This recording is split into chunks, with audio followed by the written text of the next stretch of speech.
Hey everyone, how are we doing today? I hope you've had a good Tuesday. I want to spend just a few minutes thinking about quite an important question, really. And that question is, why are you here? Why were you born? What were you put on this planet for? What is your reason for living? I don't know if you've ever asked yourself that question before, but that's certainly something that I've asked myself. And I don't know what answers you've come up with to that question before.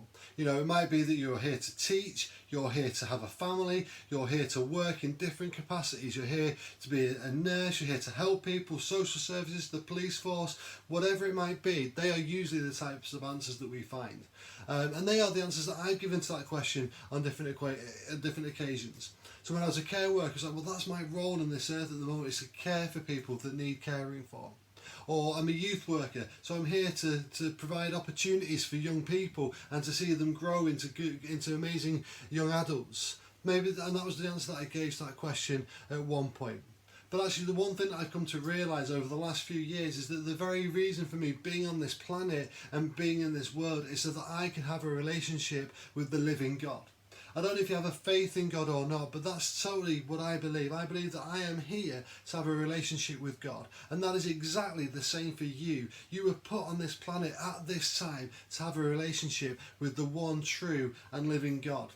I don't know if you've ever read any parts of the Bible, but as you read the book of Genesis and in the first couple of chapters, you hear about this amazing relationship that God has with Adam and Eve, the first people that he created. And you'd read things like he walked through the garden in the coolness of the day with Adam and Eve. God, the one who created the universe, the one who put the stars in the sky, the one who created the sun, the one who created the solar system, how big God is. He walked through the Garden of Eden in the coolness of the day with Adam and Eve because he loved them, because he wanted to have a relationship with them. And that's exactly the same with us today. And as you know, I don't know if you know the story of Genesis at all well, you'll know that things didn't end all that well with Adam and Eve, and they ended up being thrown out of the garden because they went against what God said, and they went against what God had asked them to do. And that fractured the relationship between Adam and Eve and God, and it really ruined things for their relationship. And it's the same for us. Our relationship has been ruined by the stuff that we've done in our lives that isn't all that great. And I'm not here to judge, I'm not here to cast judgment on anybody at all. I'm just here to speak truth. And we've all done different things where we've messed up, where we've caused hurt to people. And that's fractured our relationship with God. That's fractured our very reason for being on this planet as far as I'm concerned. And while I was on a run earlier this evening thinking about what to say in this video today, as I was running up a hill, I felt the cold breeze kind of washing over my hands that were dry and sore because of all the hand washing that we're having to do at the moment. And we wash hands, don't we, for the minute for 20 seconds. That's what we're told to do.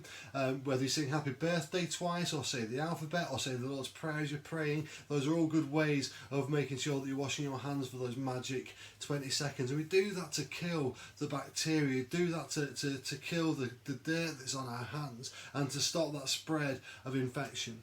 And as I felt the cool air brush over the dry skin of my hands from all that extra hand washing that I've been doing, and kind of notice a little bit of pain over that dried skin area, I was reminded about some verses in the book of James that are all about washing your hands. And it says this, it says, "Cleanse your hands, you sinners, and purify your hearts."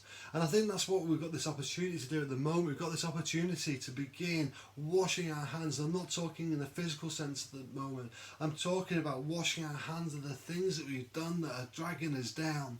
Washing our hands of the things that have caused difficulty between each other. Washing our hands of that stuff that is just causing bitterness in our lives. Washing our hands that is causing us to not focus on things the way that we should be at the moment. And when I was speaking to my kids over lunchtime today, I said to them, "Kids, what should I do in my video today? What should I put out to the world?" And my youngest son, Isaac, even told me that I needed to tell everybody that Jesus died for them. And my eldest son, Caleb, he said, "Daddy, I think you need to tell them about the gospel," which is the fact, and the gospel is essentially that Jesus died for us to bring us forgiveness and to bring us new life and to bring us hope and freedom and victory. And they're all really related to these words that I've just read out about washing our hands. and pure. And it says in the words that I just read out, cleanse your hands, you sinners, and purify your hearts. And part of what being a Christian is, part of being someone who believes in Jesus is that we believe that Jesus died and he rose again for you so that you could be forgiven. It's almost like cleansing of our hands and that washing of the dirty stuff that's on them, that's caused hurt to different people, that's caused hurt to ourselves. Jesus said, I died for you so that you could be forgiven, so that you could be set free, so that you could have a relationship with the Father in heaven once again. You see, when Jesus died on the cross, he did that so that our relationship with God could be mended. So that fracture that is being placed in that relationship with God through our own mess and through our own lives is fixed and mended by Jesus dying on the cross for us. And that is the best news that you can hear. That is the gospel news. That is the most incredible news that we could hear ever. That Jesus died so that you could be forgiven, so that I could be forgiven, so that we as humanity could be reconciled and redeemed and set free and placed back in a relationship with God, because that is the reason that we are alive. That is the reason that we are put on this planet.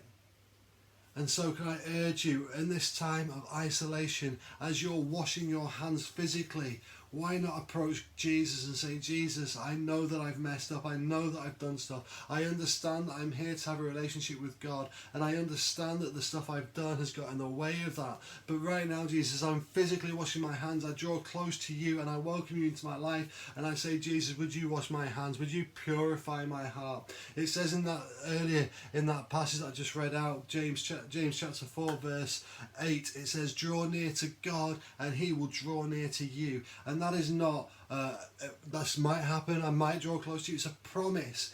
God is saying that if you draw close to me, I will draw close to you. And that is a promise. And as we do that, and as we get close to Jesus, we are drawing close to God himself.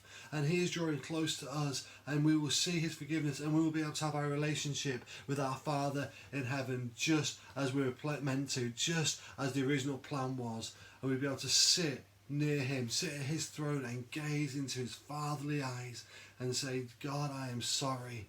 I want to have my relationship with you restored. And we'll see that come to pass through what Jesus did on the cross. So like I say, I'm not here to judge. I'm not here to cast judgment in any way, shape or form. I just know that I am a man that is a sinner who needed Jesus, and needed Jesus to come and bring me back to my Father in heaven. He did it for me. He can do it for you. So why not give Jesus a go today? Why not put your trust in him? Why not put your hope in him today? Why not allow him to purify your hearts? Why not allow him to wash your hands so that you could be made right with God, so that you could have a relationship with him? God bless you. See you tomorrow.